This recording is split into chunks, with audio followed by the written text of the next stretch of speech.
नमस्कारम साथियों, जैसा कि आपकी एग्ज़ाम 18 तारीख को है, 18 अगस्त को होनी है। उनके एडमिट कार्ड आ चुके हैं और जो हमने पिछली बार जो 3 वीडियो बनाए थे वीडियो एग्ज़ाम के लिए, वो तीनों वीडियो आपके लिए भी इम्पोर्टेंट है। 18 अगस्त को जिनके एग्ज़ाम है उनके लिए भी इम्पोर्टेंट है और उनमें जो कुछ रह गया था वो मैं इस वीडियो में डाला है मैंने। और ये वीडियो भी आपका 35 क्वेश्चन है इसके अंदर, जिसको आपको अच्छे से समझना है। तो इसी सीरीज में पहला क्वेश्चन है, डेटा क्या होते हैं। तो डेटा क्या होते हैं, यह करों असंसाधित तथ्यों सहित पाठ, छवि, संख्या और ध्वनि होते हैं। ये सही है एकदम। यह कार्यक्रमों का एक सेट है, नहीं, यह एक हार्डवेयर डिवाइस है जिसमें कीबोर्ड, माउस, मॉनिटर आदि शामिल है, नहीं, यह दूसरी पीढ़ी का कंप्यूटर है, गलत है ये सब। इनमें आंसर एकदम सही है कि यह कोई भी कर हो सकता है, कोई असंसाधित तथ्य हो सकता है, कोई छवि हो सकती है, पाठ हो सकती है, ध्वनि, वॉइस, फोटो, कुछ भी हो, उन्हें हम कंप्यूटर की भाषा में डेटा ही कहते हैं। तो एकदम करेक्ट आंसर है ऑप्शन ए। प्रश्न संख्या 2, MS एक्सेल 2010 में निम्न में से किस चार्ट में केवल एक चार्ट डेटा श्रृंखला होती है और सभी मान सकारात्मक होते हैं। क्या बोल रहा है कि केवल एक चार्ट डेटा श्रृंखला पाई जाती है और सभी मान सकारात्मक होते हैं। ये तो देखिए आप, line chart, pie chart, dark light. तो इसका राइट आंसर होगा आपका पाई चार्ट। पाई में एक लाइन ही होती है अपने पास। फिर देखिए अगला क्वेश्चन है, निम्न में से कौन सा पॉइंटिंग डिवाइस नहीं है। माउस पॉइंटिंग डिवाइस होता है। पॉइंटिंग डिवाइस क्या होते हैं? पॉइंटिंग डिवाइस वे होते हैं जिन्हें हम हाथ से पिछलाकर या हाथ से हिलाकर काम में ले सकते हैं। जैसे कि आपका माउस हो गया, टच पैड हो गया, ट्रैक पॉइंट हो गया, जॉयस्टिक हो गया, ये सब क्या है? ये सब क्या है आपके पॉइंटिंग डिवाइस। और इनके अलावा क्या बच गया अपने पास? CRT monitor. तो ये क्या है आपका आउटपुट डिवाइस होता है और ये टच पैड नहीं होता, ये सॉरी पॉइंटिंग डिवाइस नहीं होता। तो आपका तीसरे का आंसर होगा CRT मॉनिटर। CRT की फुल फॉर्म होती है cathode ray tube. Cathode ray tube. देखिए साथियों, मैंने जो लास्ट में 3 वीडियो दिए थे एग्ज़ाम से पहले, जो 4 अगस्त को एग्ज़ाम हुई थी उससे पहले 3 वीडियो दिए थे मैंने 35 प्रश्नों के। उनमें से एज इट इज़ ऐसे की ऐसे 34 प्रश्न आए हैं। तो मैं आपसे कहूँगा कि आप उन तीनों वीडियो को भी देखें और इस वीडियो को भी अच्छे से समझें और अच्छे से करें और वीडियो को शेयर करें ताकि जिनके भी एग्ज़ाम हो उनको इसका फ़ायदा मिल सके और वो प्रश्न देख सके, समझ सके। MS एक्सेल 2010 में आप डेटा आयात कर सकते हैं। आप डेटा कहाँ से ले सकते हैं? तो हम डेटाबेस से ले सकते हैं, वेब पेज से ले सकते हैं, टेक्स्ट फाइल से ले सकते हैं, उपरोक्त सभी। तो उपरोक्त सभी इसका करेक्ट आंसर है एकदम। MS एक्सेल वर्कबुक में निम्न में किससे बनती है? तो वर्कबुक देखिए चार्ट से बनती है और वर्कशीट से बनती है। तो इसका राइट आंसर होगा चार्ट और वर्कशीट। तो ऑप्शन 6 का करेक्ट आंसर है। MS वर्ड में किसी शब्द को सभी प्रश्नों पर दोहराने के लिए, ये प्रश्नों की जगह पृष्ठ है, यहाँ पे सभी पृष्ठों पर दोहराने के लिए प्रयोग किया जाता है।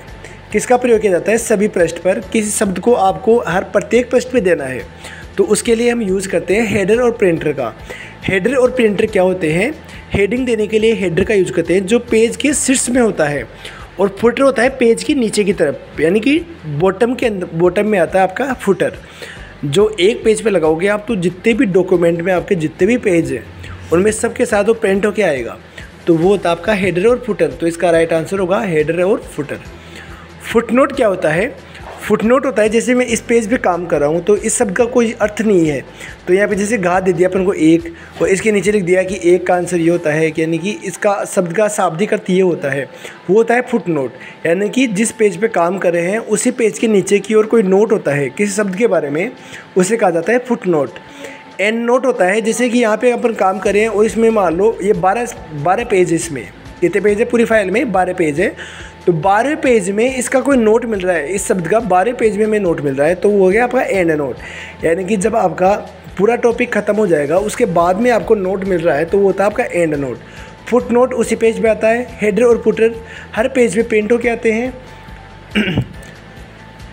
देखिए अगला, व्यू मेन्यू में स्प्लिट ऑप्शन। स्प्लिट किस काम में आता है? स्प्लिट का काम होता है पेज को 2 भागों में डिवाइड करना। पेज को 2 भागों में डिवाइड करना, जो कि MS वर्ड के व्यू टैब में स्थित होता है। MS वर्ड के व्यू टैब में स्थित होता है। देखिए, नई विंडो खोलना नहीं, सभी विंडो को अरेंज करना ये भी गलत है, विंडो बंद करना, एक विंडो को 2 भागों में बांटना ये बिल्कुल सही आंसर है, एक विंडो को 2 भागों में डिवाइडेशन करना स्प्लिट का एकदम करेक्ट आंसर है। MS वर्ड 2010 में डिफ़ॉल्ट व्यू क्या होता है, यानी कौन सा व्यू होता है जो अपन को आगे से मिलता है, वो होता है आपका प्रिंट लेआउट होता है। हेडर क्षेत्र दस्तावेज किस मार्जिन में, अभी बताया मैंने, फुटर और हेडर आता है ऊपर की तरफ यानी कि टॉप में आता है, हेडर आता है आपका टॉप में और फुटर आता है आपका बॉटम में। फुटर कहाँ आता है, बॉटम में, तो हेडर के लिए पूछा है तो हेडर का आंसर हो जाएगा टॉप में। एक open source mobile operating system है, Android, Windows 8, window Vista, iOS। तो ओपन सोर्स जिसका ज़्यादा यूज किया जाता है open source mobile operating system है एंड्रॉयड। माइक्रोसॉफ्ट द्वारा रिलीज़ की गई नवीनतम विंडो कौन सी है, तो इसमें देखिए window 8, window 7, window Vista, window 10। Window 10 है इसमें लेटेस्ट। आप याद रखिए विंडो 8 और विंडो 8.1 में, विंडो 8 और 8.1 में कभी भी स्टार्ट बटन यानी कि आपका विंडो बटन नहीं आता है, बाकी सब में आता है विंडो बटन। और विंडो 10 लेटेस्ट है आपके पर्सन के अनुसार। बाकी अभी फ़िलहाल 11 आ चुकी है, विंडो 11, लेकिन अपने आंसर में ऑप्शन यही है विंडो 10, तो अपना ये आंसर सही कर देंगे इसका। GPS का पूरा नाम ग्लोबल पोजिशनिंग सिस्टम, अभी लास्ट टाइम पेपर में आया था, अभी 4 अगस्त वाले पेपर में आया था ये पर्सन। एंड्रॉयड फ़ोन में ऐप्स इंस्टॉल करने के लिए कौन से प्रोग्राम का इस्तेमाल करते हैं, तो ऐप इंस्टॉल करने के लिए आप प्ले स्टोर का प्रयोग करते हो, गूगल प्ले स्टोर। और यहाँ पे एंड्रॉयड फ़ोन की जगह आपको बोल दे कि कंप्यूटर में आपको ऐप इंस्टॉल करने हैं तो आप किसका प्रयोग करेंगे, तो आप यूज़ करोगे विंडो स्टोर। किसका यूज़ करेंगे सर आप, विंडो स्टोर का प्रयोग करेंगे आप। कंप्यूटर के अंदर विंडो स्टोर और मोबाइल में प्ले स्टोर, याद रखिएगा आप। साथियों देखिए, उन तीनों पेपरों के अंदर जो मैंने बनाए थे आपके लिए, अगर उनमें से कोई क्वेश्चन रिपीट हो रहे हैं तो आप मान के चलिए वो क्वेश्चन इम्पोर्टेंट ज़्यादा है, इसलिए उनका रिपीटेशन हुआ है, अन्यथा उनका रिपीटेशन नहीं होता। पेन का पूरा नाम क्या होता है, पेन का पूरा नाम होता है परमानेंट अकाउंट नंबर। अभी एग्ज़ाम में आया था 4 अगस्त को जो एग्ज़ाम थी उसमें आया था PNR का पूरा नाम क्या होता है, तो PNR का नाम था अपने पास पैसेंजर नेम रिकॉर्ड। तो देखिए यहाँ पे पेन का पूरा नाम परमानेंट अकाउंट नंबर। पेन के लिए फॉर्म नंबर आता है अपने पास, फॉर्म जो होती है उसके लिए आता है फॉर्म 49A, फॉर्म संख्या 49A। पेन कार्ड बनाने के लिए PNR का पूरा नाम, रेलवे के संदर्भ में PNR का पूरा नाम होता है passenger name record, passenger name record. एक ऑनलाइन इलेक्ट्रॉनिक हस्ताक्षर सेवा राजस्थान ई-साइन करता है आपका। ये आप कभी भी मत सोचना कि जो 4 अगस्त को पेपर आ चुका है उसमें से रिपीट नहीं हो सकते, ये कोई फिक्स नहीं है कि उसमें से पेपर नहीं आएगा, उसमें से भी क्वेश्चन आ सकते हैं आपके। तो इसलिए उस पेपर को अच्छे से देखना है आपको, उसको समझना है पूरा। ऐसे मत सोचना कि ये क्वेश्चन तो 4 अगस्त को आ चुका है तो अपने वाले एग्ज़ाम में नहीं आएगा। जो 4 अगस्त को क्वेश्चन आया है वो 18 तारीख को भी आ सकता है। भामाशाह रोजगार सृजन योजना के तहत ऋण चुकता करने की अवधि होती है 5 वर्ष और इसमें जो अपने पास रेट ऑफ इंटरेस्ट होती है वो होती है 4%।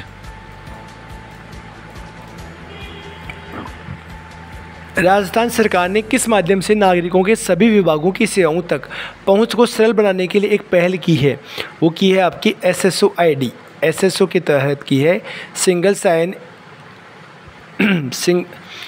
सिंगल, इसका आंसर दे रखा है single sign interface Aadhaar card single log Bhamashah. SSO की फुल फॉर्म होती है सिंगल साइन ऑन होती है यहाँ पे ON, सिंगल साइन ऑन। यहाँ पे इंटरफेस दे रखा है अपन को, इंटरफेस पूछा है अगले ने यहाँ पे। तो इसका नेक्स्ट क्वेश्चन है निजी नौकरी, प्राइवेट नौकरी के लिए आपको जानकारी कौन देता है, naukri.com सही है, moisture.com सही है, टाइम जॉब उपरोक्त सभी बिल्कुल सही है, उपरोक्त सभी। भामाशाह योजना के संदर्भ में DVD गलत हो गया यहाँ पे, ये था यहाँ पे DBT, सॉरी दोस्तों ये लिखने में थोड़ा गलत हो गया। यह DBT का पूरा नाम क्या है, DBT का फुल फॉर्म होता है डायरेक्ट बेनिफिट ट्रांसफ़र, यानी कि डायरेक्ट खाते में पैसा आना, गवर्नमेंट जो पैसा भेज रही है वो डायरेक्ट खाते में आते हैं, उसे कहा जाता है direct benefit transfer, direct benefit transfer. एक प्लेटफॉर्म में जहां आप अपनी समस्याओं से संबंधित सभी मुद्दों की शिकायत कर सकते हैं, वो होता है आपका राजस्थान संपर्क ऐप। ये क्वेश्चन अभी लास्ट 4 तारीख को आया था, राजस्थान संपर्क ऐप। देखिए राजधरा ये धरती के बारे में यानी कि जीपीएस के बारे में बताता है, ज्योग्राफिकल पोजिशनिंग सिस्टम के बारे में बताता है राजधरा ऐप। ईपीडीएस जो अपन राशन लेते हैं राशन डीलर से, उसके बारे में बताता है। ईपीडीएस मशीन होती है जिसकी फुल फॉर्म होती है electronic public distribution system. Electronic public distribution system ये पिछले वीडियो में बताया हुआ है अच्छे से। भारत में आर्थिक रूप से कमज़ोर वर्गों तक वित्तीय सेवाएं पहुंचाने के लिए कौन सी योजना शुरुआत की गई? तो आर्थिक लोगों को वित्तीय सहायता देने के लिए जनधन योजना शुरू की गई थी।